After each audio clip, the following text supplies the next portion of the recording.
Alright guys, welcome back to the course. So just to recap some things here, we're going to recreate this project. So let's quickly create a kick drum here, quick drum pattern, or instead of just drawing that out, we can just right click here, fill each 4 steps, and now we have a kick pattern. Cool. So what we're gonna do here is to rename this pattern here, rename and color, kick, and let's color it red. So now we have the kick drum. So let's create a new pattern here, and we're gonna call this clap and snare. Oh yeah, we can also color it as well. And by the way, if you don't know the color that you want for each instrument, you can just right click here on this pattern, random color. That's it. You can do it that way. So now we have a new pattern here, and I'm going to create a clap like that and a snare like that. Very nice. So let's go back to the kick drum here to just select it and have it on the playlist, and select this pattern, the clap and snare, and have it there as well. So I'm going to rename the playlist arrangement here as well.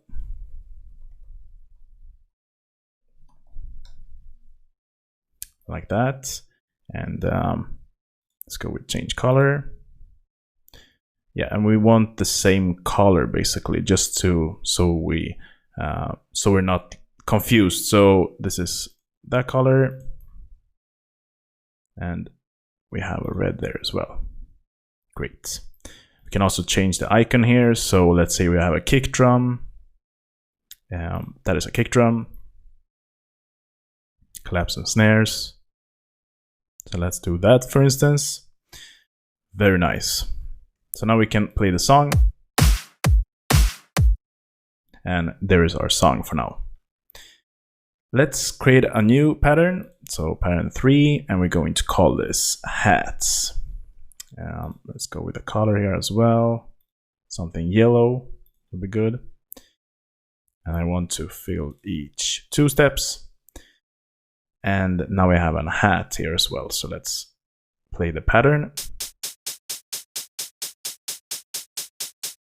Very nice. So we have the hats here, and let's rename color and icon this as well to hats.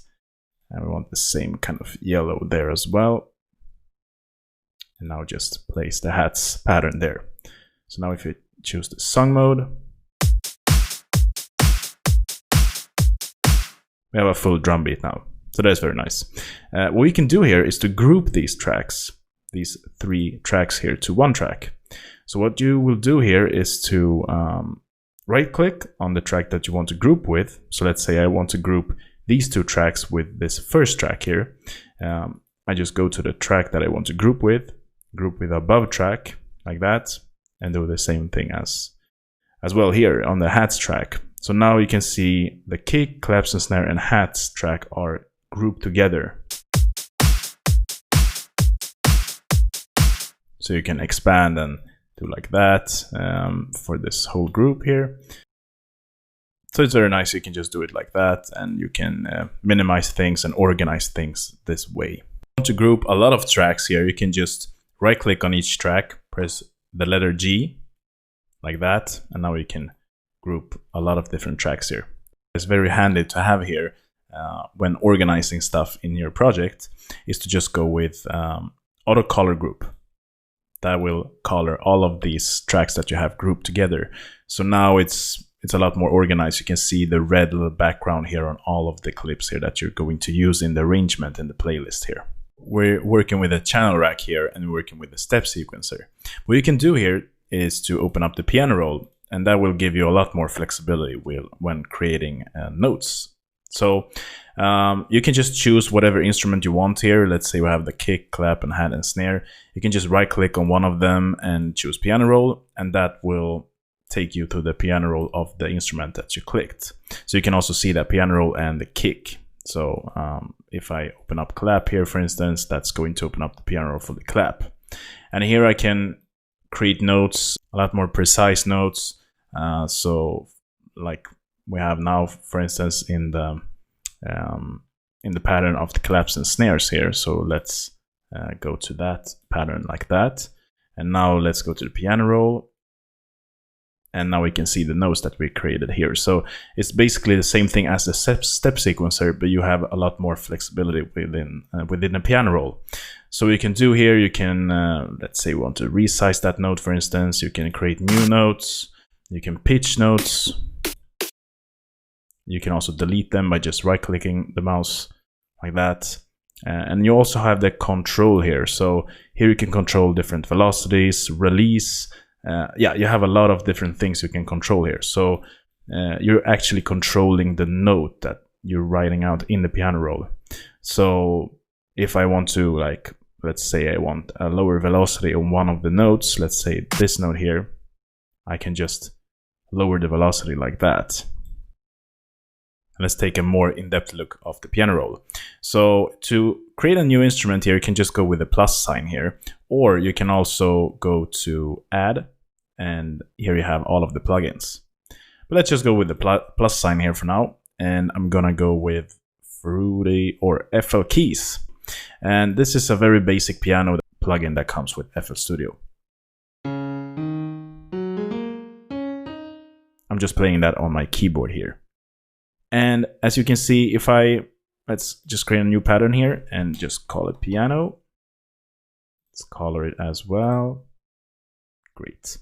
So now if I just go with this step sequencer here, it will only play the middle C of this note. So let's play that.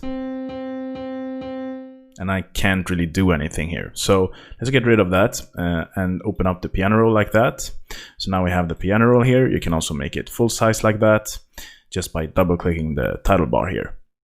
So now if I want to create let's say a chord here, I can just draw out a chord. Let's do that.